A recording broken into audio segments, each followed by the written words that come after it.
I was feeling particularly bad about the fact that I was calling my reading vlogs Woolgathering videos, and I didn't know whether that was right. Therefore, I am here today to just ramble incessantly about nothing in particular. Woolgathering originally started out because I needed a video for day 10 of Vlogmas in 2018, 2017. At some point in the last few years, I started doing Woolgathering videos, and I never properly laid down what they were. I thought that they were a more chatty video that would happen in my car with little editing, and indeed that is what the original videos were all about. And then when I got the opportunity to edit them, I liked editing them because I feel like sometimes there were moments where I'd be silent for ages just staring off into space, and nobody needs to see that, and it's taking up your time, and it's just not nice. And also, I didn't like the whole reaching for the camera, switching off the camera type deal. So even sometimes I would just edit that out and leave the full rambling video there for people to gaze at. However, someone asked the question, it must be 2 years ago now, what's the difference between my Woolgathering videos and an ordinary ramble towards the camera about a certain topic? And the answer was that I didn't have a answer for that. It's just sometimes I could think of titles and sometimes I couldn't. Sometimes the videos focused on one topic, whereas Woolgathering videos are supposed to just go off into space and into space? No, just see me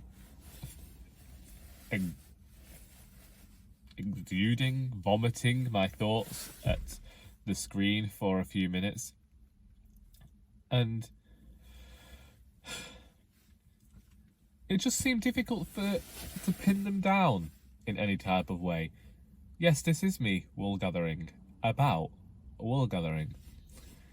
I always thought that it was an alright title, really. Being the son of a sheep farmer, a shepherd, woolgathering. It's the name of the first ever poem that I got printed in Butcher's Dog magazine back at the end of November, start of December. And it's followed me, this word, for a few years now. And it just works. And some days I question why I didn't wait a few years and just call the entire channel Woolgathering and do it episodically. But that wouldn't have worked either for the type of content I want to create. And I don't even know that I can call myself a proper content creator, because I came here to chat about books, and it was this case of, because I didn't have other people to chat to books about, I felt like becoming part of a community again.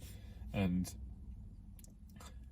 I'd been watching for years and finally felt that I wanted to add my threepence worth to the occasion.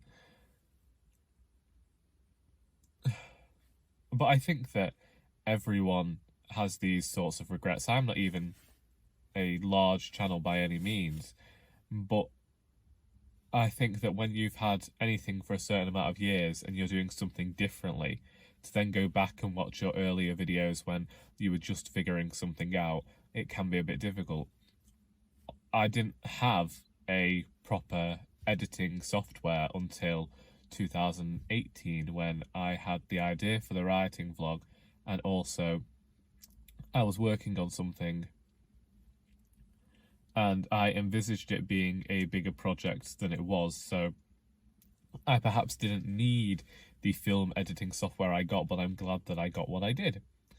And when I was using Windows Movie Maker and I go back and, firstly, I can't physically go back and watch most of my early videos because there has been the tiniest bit of weight loss since then, and seeing myself at the size I was makes me feel like, one, I'm looking at a different person, it makes me feel, and I'll say it because it was me and I feel like I'm allowed to say it, I feel a bit sick seeing myself, a bit nauseous looking at what I used to look like.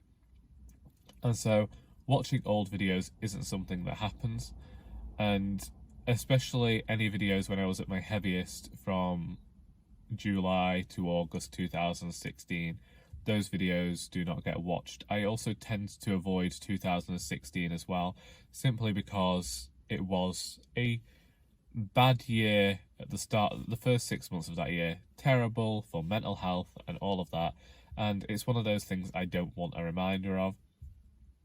So I tend to, if I go back at all, the furthest I think I might have gone is 2018, and there are a lot of videos on this channel from me now. I can't remember what mark we hit recently, but there's a lot to be going on with, and I didn't really want to, I couldn't watch them all. When I think about closed captioning, subtitling my videos, which I've done on some of them, and the reason it's not happened recently is just because, whilst some people might say about the fact that it's not as time consuming as you might think, it can be rather time consuming, and I have to do other things at the same time, and currently I'm not getting through as many YouTube videos as I was previously. I said at one point that I was watching about 4 hours worth of booktube a day. That isn't happening at the moment. I'm not watching that much content, I'm not getting through that much through viewing, so it just hasn't happened, and I am sorry about it, and I will try and fix it in future. But I also question, the reason I started on this line of thinking is because if I don't I never think about going back and subtitling old videos, because I don't think people are going to watch them. Although someone did watch a video from late 2018 recently, and I'm not sure why. They can't, like, I mean, people could be watching my old videos as we speak. I hate my Ready Player One rant from when I first started this channel, and I do dislike those early videos, but I also feel like they should stay there because of growth, and to show this growth and blah blah blah. I did watch one of my early videos late last year, simply because I wanted to be reminded of the time I said that if I lose my job, I'd be able to read all the books I'd put on a TBR. And would you know, I went into work and got a letter telling me I was being made redundant. And I tell people this story all the time because I got this letter to tell me I was being made redundant, and then I got told that they would be doing a points system against me and the other person who worked there, which, if you didn't know, was the smallest, tiniest bit not really legal, and it was all just so that they could tell me that they were making me redundant, that I hadn't got enough points on their own arbitrary point system. And I think, was it about timekeeping? No, they couldn't have said about timekeeping because I was always there early.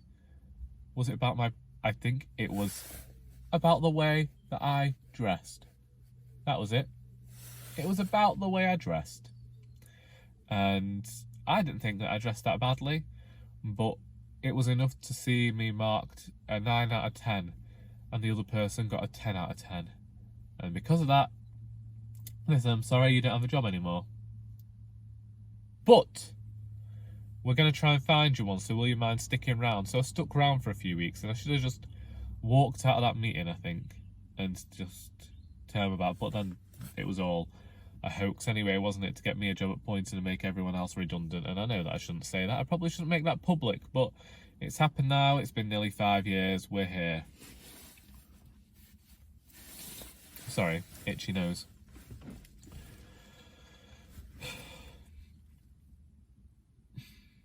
I suppose that today is about reflection.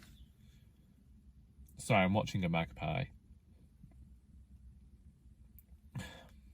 Today is about reflection for no other reason than I mentioned in my vlog that there was a bit of a row at home yesterday, and it was one of those rows that's common in my house, always to do with money, but I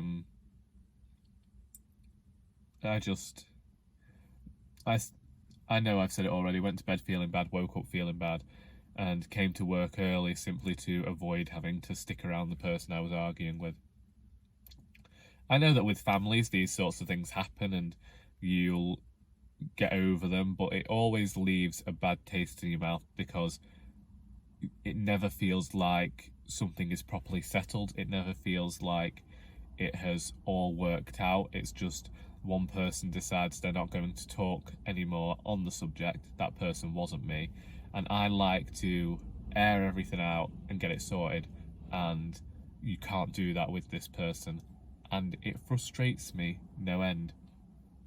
I think I had a similar argument with my area manager before Christmas, but the thing was, I did air everything out, the grievances were spoken, and they know how I felt, I know how they felt, and yesterday we were chatting and it was fine, whilst I don't think the problem was solved, as I said at Christmas.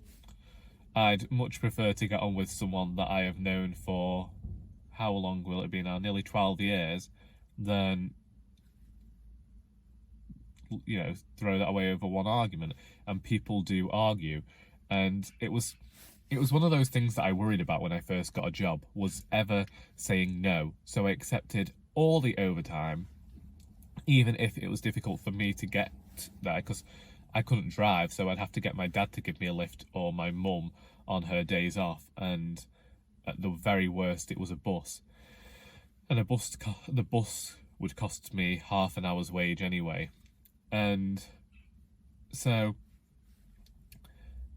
I'd accept all this, I'd say yes to anything, I'd agree with my manager, and there was a point with a certain person where, this is pre-2016 when I said about the period of unfathomable sadness, and this had reached the point where I was incredibly sad most of the time. I was that stressed out that I wasn't sleeping, I was having headaches that weren't going away. Honestly, like at the time I was getting tested because I didn't think I was stressed out, because I refused to admit that I was stressed out. I had heard a horror story about someone who had been thrown out of A&E because they'd seen he got depression, and it turned out that he'd actually got lung cancer and he died. And I was thinking, I don't want them thinking I've got any sort of mental health problem. And I didn't think it was, because I know that there are people who dealt with a lot more than I did, and I was only 22. No, I can't have been 22. I must have been about 21. Either way, this was going on, and I was just accepting any sort of horrible sort of not abuse or bullying, but domineering behaviour from a certain individual that was leaving me it left me feeling like I was being bullied, left me feeling like I didn't want to go to work. I'd walk up to take a sign and consider just throwing myself in front of traffic so that I could not just injure myself enough that I could not have to go into work, because I couldn't afford not to be at work. So it was this horrible situation to be in.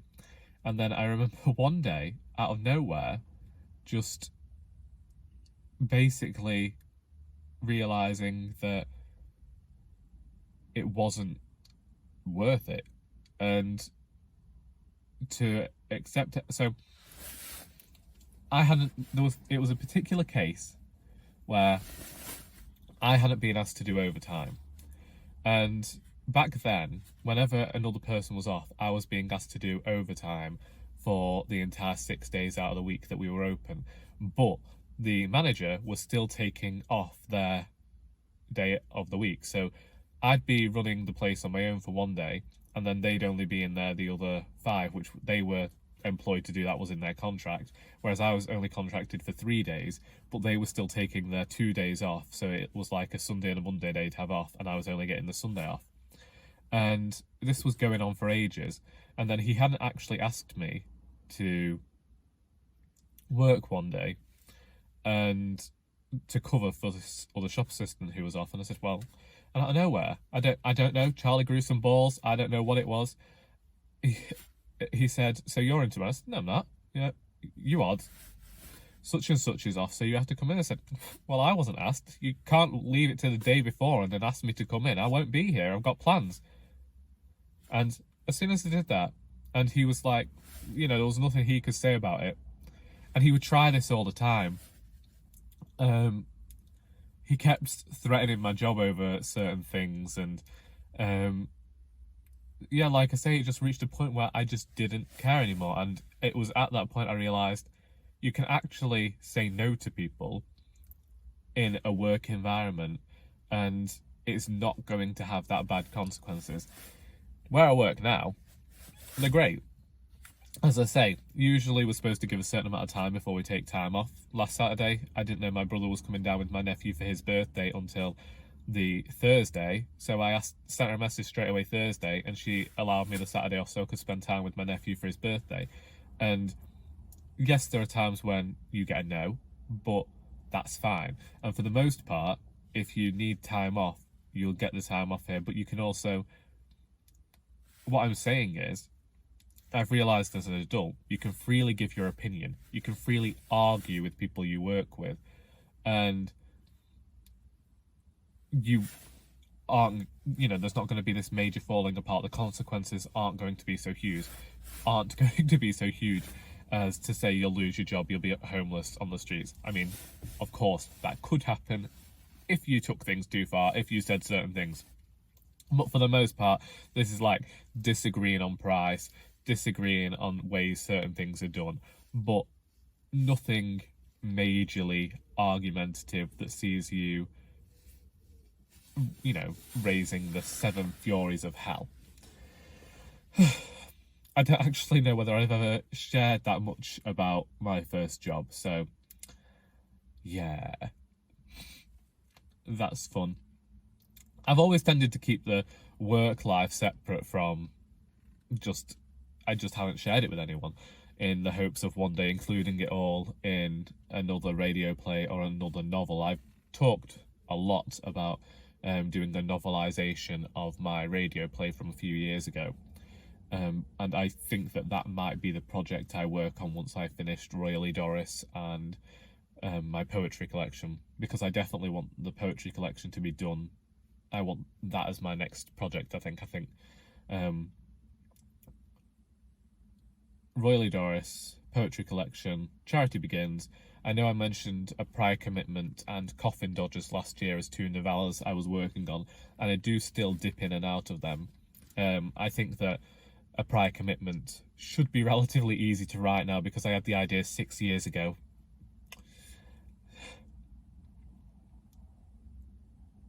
Yeah.